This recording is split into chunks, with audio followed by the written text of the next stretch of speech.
কসম কেটেছেন ওয়াল বাহরিল মাসজুদ, ফুটন্ত সাগরের পানির কসম। দুনিয়ার কোন সাগরের পানি গরম না, সব ঠান্ডা, কিন্তু আল্লাহ বললেন ফুটন্ত টকবকে সাগরের পানির কসম আমি খেলাম। অনেক গবেষণা হলো এই সাগরের পানি নিয়ে। আমেরিকান নেভাল একাডেমির এক চিফ ইঞ্জিনিয়ার উনি বললেন কোরআনে পাওয়া গেল টকবকে সাগরের পানির কসম, কিন্তু সাগরের পানি তো ঠান্ডা, এখানে গরম আসলো থেকে। আসলে আল্লাহ সাগরের নিচে যে গরম মজুদ রেখে দিয়েছেন ওইটার দিকে খেয়াল করে বলেছে। তো সে গবেষণা করতে চাইলো, দেখি সাগরের ভেতরে আগুন কই আছে। কোরআন যেহেতু বললো টকবকে সাগরের পানির কসম, আসলে কোনো আগুন টাগুন খুঁজে পাওয়া যায় কিনা। সে সাগরের ভেতরে পাইপ ঢুকাতে শুরু করলো, জোড়া লাগিয়ে লাগিয়ে গবেষণা।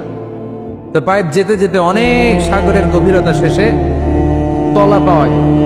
তলার ভেতরে সে ড্রিল করে পাইপ ঢুকাতে লাগে।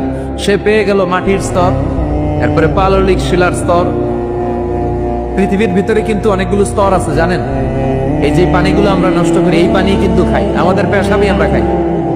আমাদের এই প্রস্রাবও যদি পৃথিবীর 4-5টা স্তর শেষে নিচের দিকে চলে যায়, এটা মিনারেল ওয়াটারের মতো হয়ে যায়। এই 4-5টা স্তর মাটির ভেতরে রেখে দিয়েছে কে?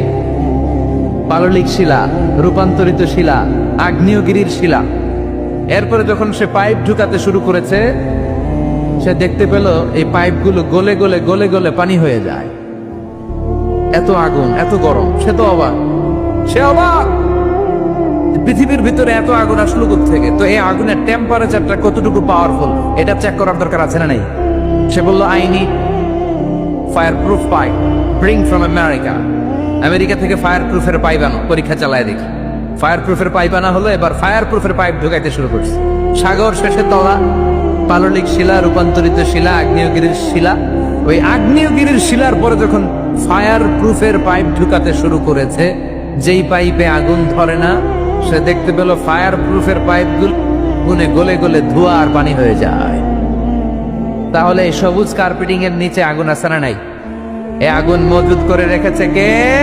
চলে যেতে হবে, কেউ থাকতে পারবো না। কিন্তু এই জিনিসটা আমাদের স্মরণেই আসে না। এত ব্যস্ততা, এত মায়া জাল, এত মায়ার জালে আমরা আটকে আছি। এত ব্যস্ত লাইফ, সকালবেলা অফিস, বিকেল বেলায় অমুক কাজ, তারপরে অমুক কাজ, একটার পর একটা কাজ চলতেই থাকে। এই ব্যস্ততার কারণে আমাদের জীবনটা সুপার বিজি লাইফ আমরা লিড করছি, আমাদের জন্য সময়ই নাই, কিন্তু চলে যেতে হবে। এজন্য সাইয়েদনা ওমর ফারুক বলছেন মুতু ক্বাবলা আন তামুতু, মরার আগে একবার মরো। হাসিবু ক্বাবলা আন তুহাসাবু আলাইকুম, তোমার হিসাব নেওয়ার আগে তুমি তোমার একবার হিসাব নাও। আমাদের প্রত্যেকের নিজের একটা হিসাব আছে না নাই? কথা বলেন। নিজে খাতা কলমের মধ্যে একটু লিস্ট করবেন যে আমি জীবনে এই ভালো কাজ করেছি, এই খারাপ কাজ করেছি, আসলে আমার অবস্থানটা কই হওয়া উচিত। নিজে খাটের মধ্যে একবার শটাং হয়ে মরার মতো শুয়ে থাকবেন, ভাববেন যে মরে গেছি। ভাবেন না কি হবে? ছেলেমেয়েরা কান্না করবে, আত্মীয় স্বজন কান্না করবে, মাইকে অ্যানাউন্সমেন্ট হবে অমুক এলাকার অমুক ভাই আমাদের মাঝে দুনিয়ায় নাই। বিশাল দেবিদ্বারের ময়দানে আপনার জানাজা হবে, খাটিয়াতে করে নিয়ে যাওয়া হবে। শুয়ে শুয়ে ভাববেন আগে থেকে খুদে রাখা কবরে আপনাকে ফেলে বাঁশ দিয়ে উপরে মাটি চাপা দিয়ে চলে আসবে। অন্ধকার, শুধু অন্ধকার। এই অন্ধকার যেন শেষ হতে চায় না। This is the nature of life. এই তো জীবন। কথা বলেন ঠিক কিনা? এগুলো ভাবার দরকার আছে না নাই?